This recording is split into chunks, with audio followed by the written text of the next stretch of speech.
Hello hello साथी, आज चाहिँ मैले त्यसै गरी लिएर आएको छु चिकनको रोस्ट बनाउनलाई चाहिँ भन्नु पकौडा। ल हेर्नु, मैले चाहिँ आज पकौडा बनाउन लागेको छु। त्यसै गरी चाहिँ मैले यहाँ यो कलरले अब साँध्ने जिरो। ल हेर्नु है साथी, मैले चाहिँ यहाँ साँधेर चाहिँ राख्दैछु। कलर के हुन्छ भनेर, कलर आउँछ भनेर चाहिँ मैले चाहिँ साँधेर राखिदिएको छु है। त्यसै गरी मैले चाहिँ एउटा कागती दुईटा पारेछु, यो कागतीलाई पनि निचोडिदिने।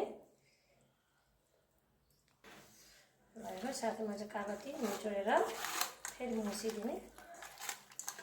चारैतिर सबैमा लाग्छ नि त चिकनमा।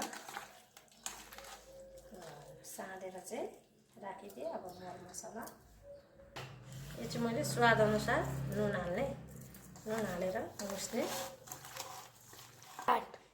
थोरै चाहिँ मैले बेसार पनि राखेको छु।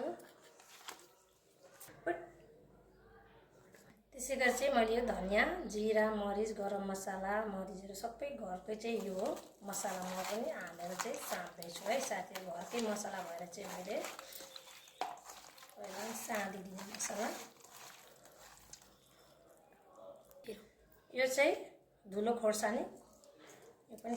त्यसै गरी मैले चाहिँ यो 1 चम्चा यति दही पनि एड गर्दैछु है।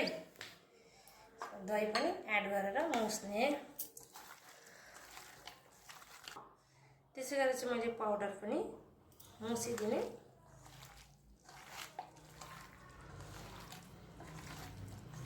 त्यसै गरी चाहिँ लसुन मैले यसमा कुटेछु, लसुन पनि एड गर्ने। त्यसै गरी चाहिँ मैले लसुन हालेर अब मुस्ने यसलाई पनि। त्यसै गरी अन्डा पनि एड गर्ने। एउटा चाहिँ 1 किलो छ नि त, त्यही भएर एउटा चाहिँ मैले हालेको है। त्यसै गरी चाहिँ हामीले अन्डा फुटाएर अब यहाँ साँध्ने। अब चाहिँ यहाँ साँध्ने मजाले अब सब चिज साँध्ने सबैलाई। अनि साँधेर 2 घन्टा 3 घन्टा कति घन्टा अब राख्नुहुन्छ त्यसरी चाहिँ राख्नु। म चाहिँ बेलुका बनाउनलाई चाहिँ अहिले नै मुसमास गरेर चाहिँ फ्रिजमा राखिदिएको छोपेर। अब हेर्नु साथी, मैले चाहिँ अघि मुसमास गरेर राखेको थिएँ फ्रिजमा, अहिले चाहिँ निकालिसकेँ। त्यसै गरी चाहिँ मैले यहाँ तेल पनि राखेको छु, सेलो तेल। त्यसै गरी यहाँ चाहिँ तेल पनि तातिसकेको छ। अब चाहिँ ग्यास थोरै कम गरिदिने। म चाहिँ ग्यास मैले कम गरेको छु। अब त्यसै गरी चाहिँ म चाहिँ एउटा पिस, त्यसै गरी चाहिँ मैले एउटा पिस गरेर राखेको छु साथीहरू। यसरी चाहिँ मैले बनाउँदैछु ग्यास कम गरेर।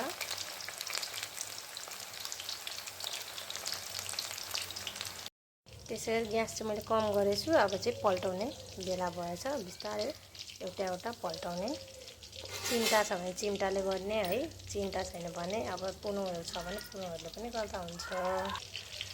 पल्टाएर चाहिँ मैले छोडिदिएको छु। फेरि बिस्तारै पाक्दै गर्छ, बिस्तारै। ग्यास चाहिँ पुरै म चाहिँ कम हिटमा पकाउँदैछु। ल साथी, बिस्तारै पकाउने, कम गरेर मजाले पाकिन्छ भित्र पनि। अनि खानुमा चाहिँ मिठो हुन्छ है साथीहरू। ल हेर्नु है साथीहरू, मैले चाहिँ 1 घानी बनाएँ। यसरी बनाएँ चाहिँ मैले चाहिँ कम आँचमा बनाएँ। अलिक तातो नै छ। अब चटनीहरूसँग सर्भ गर्दा पनि हुन्छ, खाँदा पनि हुन्छ है, अचारहरूसँग। मैले चाहिँ अहिले भर्खर बनाउँदै नै छु 1 घानी। अनि यसरी बनाएँ भनेर है साथीहरूलाई। हेर्नु कति राम्रो भएछ।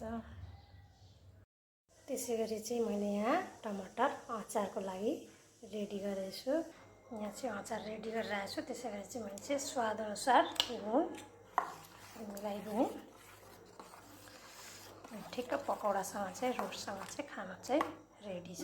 ल हेर्नु साथीहरू, बनाउँदैछु म चाहिँ यहाँ roast.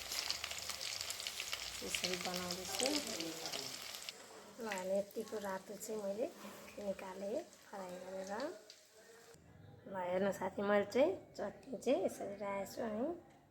Pakora like share comment गर्नुहोला, सब्सक्राइब गर्नुहोला। मेरो युट्युब च्यानलमा मन पर्यो न्यू चीज यसरी नै बनाउँछु।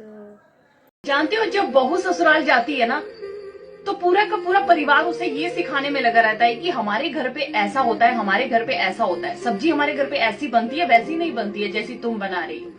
खाना हमारे घर पे इस तरह से बनता है, घर के काम इस तरह से होते हैं, घर को मैनेज इस तरह से किया जाता है हमारे घर पे। अभी तुम्हारा पीछे का तौर तरीका यहाँ नहीं चलेगा। पर दूसरी तरफ जब दामाद अपने ससुराल में जाता है ना, तो जो सास है ना, वो अपनी बेटी से पहले ही फोन करके पूछ लेती है कि दामाद को क्या पसंद है, उनके लिए क्या बनाया जाए, उनकी चॉइस के अकॉर्डिंग। दामाद को ये नहीं बोला जाता है कि तुम आ रहे हो तो तुम्हें हमारे यहाँ के अकॉर्डिंग खाना पड़ेगा, तुम्हें क्या पसंद है क्या नहीं, उससे कोई लेना देना नहीं है। बस जो हमारे घर पे है ये तौर तरीके हमारे घर के, इसी के अकॉर्डिंग तुम्हें रहना है। तो दोनों पक्षों में कितना डिफरेंस है ना, कितना भेदभाव है। बहू को ऑर्डर और दामाद को इज्जत।